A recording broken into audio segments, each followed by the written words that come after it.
Grâce à Strategy Builder, suivre une stratégie d'investissement spécifique est un jeu d'enfant.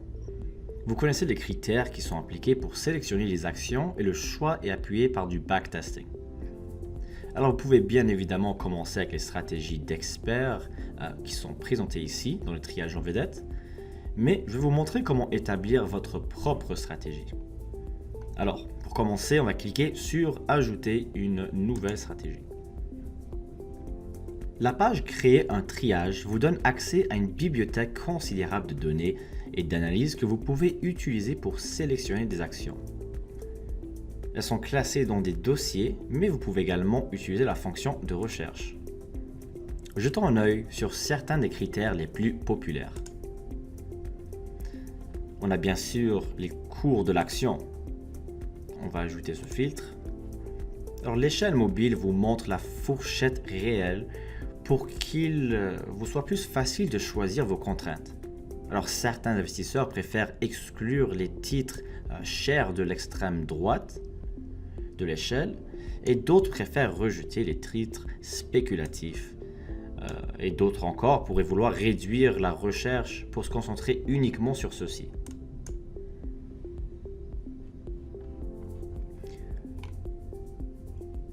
Alors le volume est un autre critère important. Il vous permet en effet de vous assurer que vous êtes en présence d'actions présentant un intérêt suffisant pour être liquidées plus facilement. Bon, on va choisir par exemple minimum de volume de, on va dire 100 000 actions. Je remarque également que les indicateurs et oscillateurs haussiers est un autre filtre populaire. Il s'agit là de l'un des critères qui se trouve dans le dossier des critères populaires, mais aussi dans le dossier de l'analyse technique. Je l'ajoute à mon écran. Alors il est possible de sélectionner l'ensemble des indicateurs haussiers ou d'affiner la recherche à une étude plus précise, comme par exemple si on veut simplement choisir le RSI ou bien le MACD. Avez-vous remarqué la colonne des résultats? Vous pouvez voir combien d'actions correspondent à chacun des critères que vous avez sélectionnés et bien entendu combien répondent à l'ensemble des critères combinés. Jusqu'ici, nous avons affiné les résultats jusqu'à ce nombre.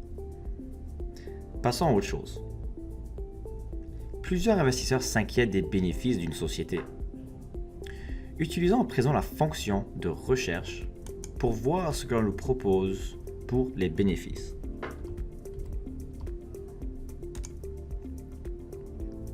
Penchons-nous sur le ratio bénéfice-cours. Les informations reprises ici expliquent qu'il peut être utilisé pour m'indiquer si le cours des actions est correct par rapport à ses bénéfices. Alors je vais l'ajouter à mon écran. Et bien sûr, on veut que le ratio de bénéfice sur les cours soit positif. Alors on va dire par exemple, on peut commencer de 0%. Et vers la droite, on peut inclure max. Vous voyez comment il est facile d'adapter l'échelle mobile pour sélectionner les meilleures valeurs plutôt que de réfléchir au nombre à saisir dans les champs correspondants. Nous avons déjà bien affiné les résultats, mais ne nous arrêtons pas en si bon chemin. Ici se trouve le dossier dette. Alors je pourrais par exemple choisir le ratio d'endettement. Dans ce cas, je sélectionne le milieu de la fourchette. Un ratio d'endettement élevé pourrait sous-entendre un risque important dès lors que l'entreprise fait appel à l'endettement de façon agressive pour financer sa croissance. Et un ratio d'endettement faible pourrait indiquer que la société n'exploite pas le levier disponible en s'endettant un peu. À mesure que vous mettez sur pied votre stratégie d'investissement, faites défiler la page vers le bas pour voir les premiers résultats.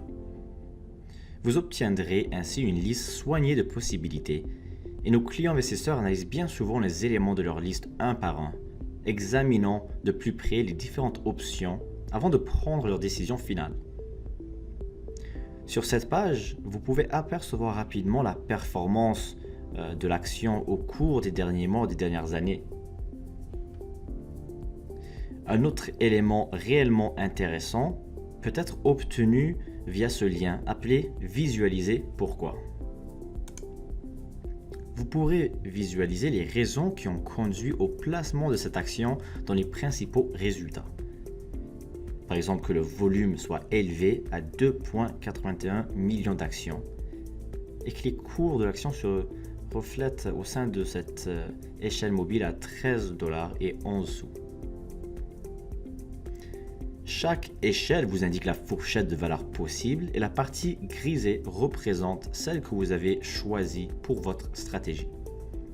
Et la flèche rouge indique où l'action se situe dans la fourchette.